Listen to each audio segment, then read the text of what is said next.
What's up guys, Derek here with Tap and Turn Gaming, coming at you today with another episode in our Secret Tech series. Today's video will be for top 10 blue secret tech, as you can see. So we're going to go over some instant sorceries, enchantments, creatures, those kind of things that are in blue that sort of bring something to the table that either blue doesn't do very often or can help blue do better. So let's take a look at what we came up with. First up we have Memory Lapse, which is a 2-cost via 1 and a blue instant, and it says counter target spell. If that spell is countered this way, put it on top of its owner's library instead of that player's graveyard. Now you might be thinking to yourself, hey, but this is just a counter spell. Blue has tons of counter spells. Well, what this one provides to you is a lot of value that people may not think about. So it's only costs 1 blue and a colorless, so it's very, very easily splashable. That's awesome. It is a counter spell, also awesome. It also says that if the spell is countered this way, put it on top of its owner's library.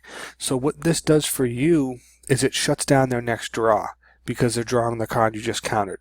So you know that card is also in their hand, but you also know they didn't draw any new threats. So because of that, this card has a lot of value, and it's very, very easy to put into any deck that has blue because of how easy it is to splash with the single blue and the mana cost. That's a point that's really worth noting for this, is how much value it brings for such a little package. Next up we have Rapid Hybridization, or Pondrify. I mean, the two cards are basically the same, they just give you a different type of creature. But this is a 1 blue instant, and it says destroy target creature. It can't be regenerated. That creature's controller puts a 3/3 green frog lizard creature token onto the battlefield. So this is a blue kill spell, and blue doesn't have very many of these. It has counters and bounce, but it doesn't have very much in the way of kill, let alone it can't be regenerated. So a lot of value is packed into this for 1 blue at instant speed. And the only downfall is they get a 3/3 green frog lizard, and that that's it. They get a 3/3 creature token. Also, you can destroy one of your own creatures if need be. If someone's going to go ahead and exile one of your creatures, you can respond by destroying it, so it goes to your graveyard to maybe recur it later, and you get the creature. You get the 3/3 creature. But it's nice because blue doesn't have a lot of destruction, like I had mentioned. So this really is a nice way for you to be able to pack some destruction in a very nice little 1 mana cost slot. Next up we have Reality Shift. This is a very, very nice spell. It's a pretty new spell, pretty commonly known. Maybe well played, but I think it was worth putting in the secret tech for the straight value that it brings. So this is another 2-cost instant, 1 in a blue, so again, just like Memory Lapse, very easily splashable. And this says exile target creature, its controller manifests the top card of its library. And what manifest does is that player puts the top card of his or her library onto the battlefield face down as a 2/2 creature. If it is a creature card, it can be turned face up for any time for its mana cost. So here's the reason why we put this card in here and why we think it's so powerful and valuable for blue. It's a 2-cost exile spell. Generally, white is usually the one getting the exile spells, but this is an exile spell that blue has, so it's very, very nice. And you manifest the top card of their library. So you can almost 2-for-1 your opponent. And what I mean by that is you've already exiled their creature, that's gone.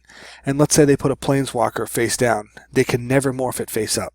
Or an artifact, or an enchantment, or an instant, or a land, or an enchantment, or whatever the other types of cards are.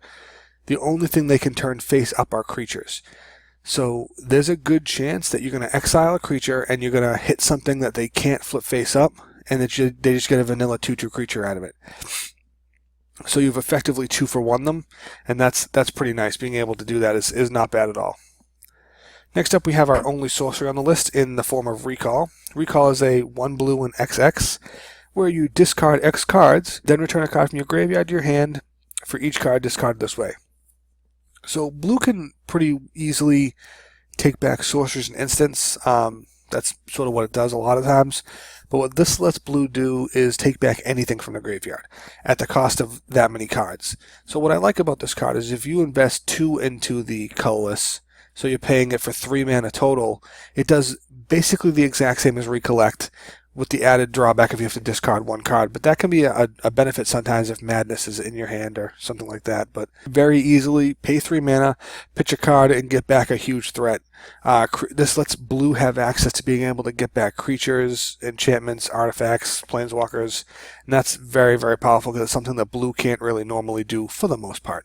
Up next we have Day of the Dragons. This is a 7-cost enchantment, and it says when Day of the Dragons enters the battlefield, exile all your creatures, and you get a 5/5 red dragon for every card exiled for all each creature exiled this way. And then when it leaves play, you sacrifice all the dragons and all your other creatures come back.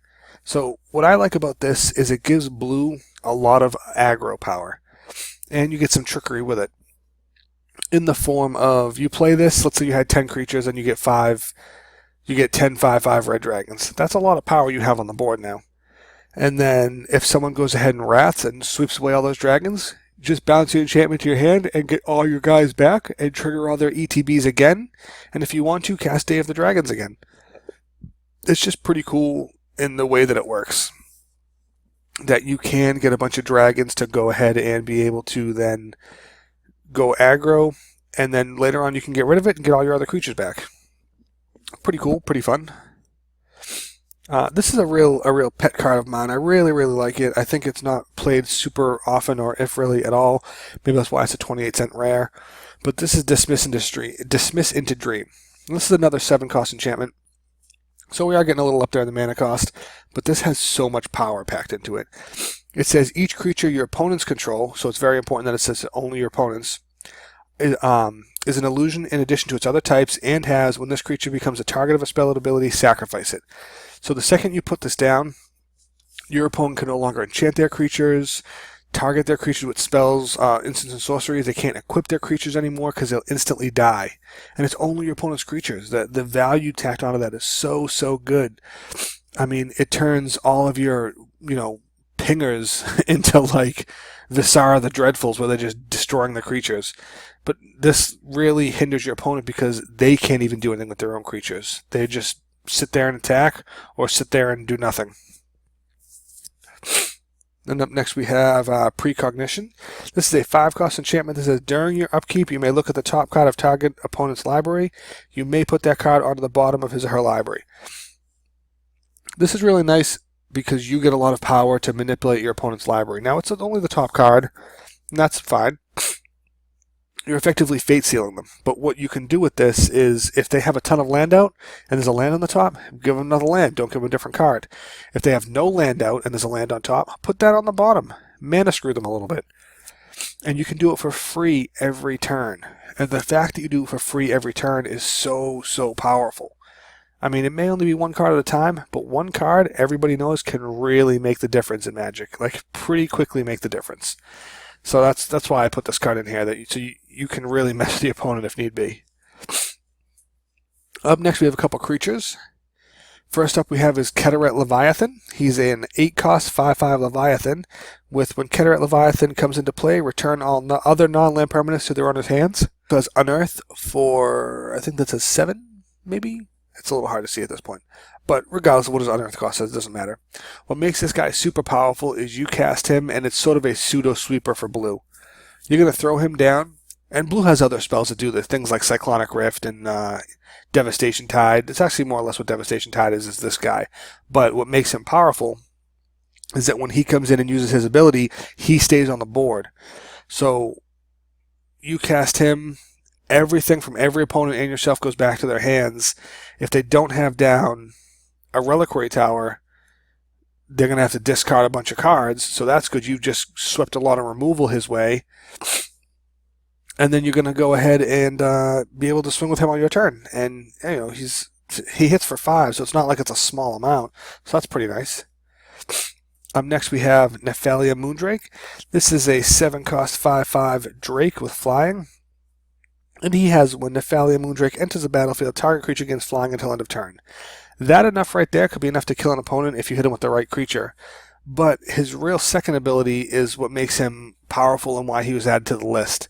And that is for 6 mana, you can exile him from your graveyard, and creatures you control gain flying until end of turn. That is a very powerful combat trick that you can use offensively or defensively.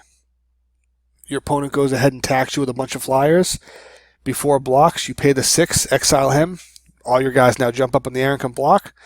Or, if you have the power to Alpha Strike, declare combat, pay the 6, attack with everybody, and they all have flying. There's a good chance you'll just mess up your opponent. The combat tricks he brings to the table is very nice. Then lastly, we have Stormtide Leviathan. He's another expensive creature, 8 cost, 8/8, but that makes him a 5-hit clock for EDH, and that's not too bad at all. He has Island Walk. He also has all lands are islands in addition to their other types. And he has creatures without flying or Island Walk can't attack. So what makes this guy powerful, makes him a secret tech card for us, is that when he's down, he can always attack and always be unblocked. And that's important because he is a 5-turn clock. You get him on the board, you only have to turn him sideways 5 times and you win the game because he can't be blocked.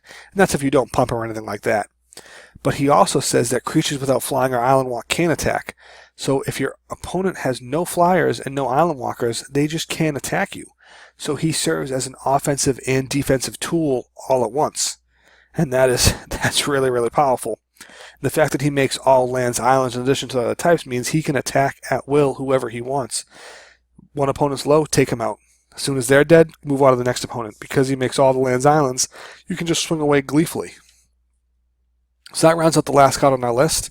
So again, the entirety of the list was Memory Lapse as a counter, Rapid Hybridization for removal, Reality Shift for removal, Recall for Recollect style effect, Dave the Dragon for aggression or ETB abuse, Dismiss into Dream for a good amount of removal, Precognition to be able to Fate Seal and deck manipulation, Keterit Leviathan for bounce and aggro, Nephalia Moondrake for a nice combat trick or defensive combat trick, and Stormtide Leviathan because he's an offensive and defensive monster for what he brings to the table.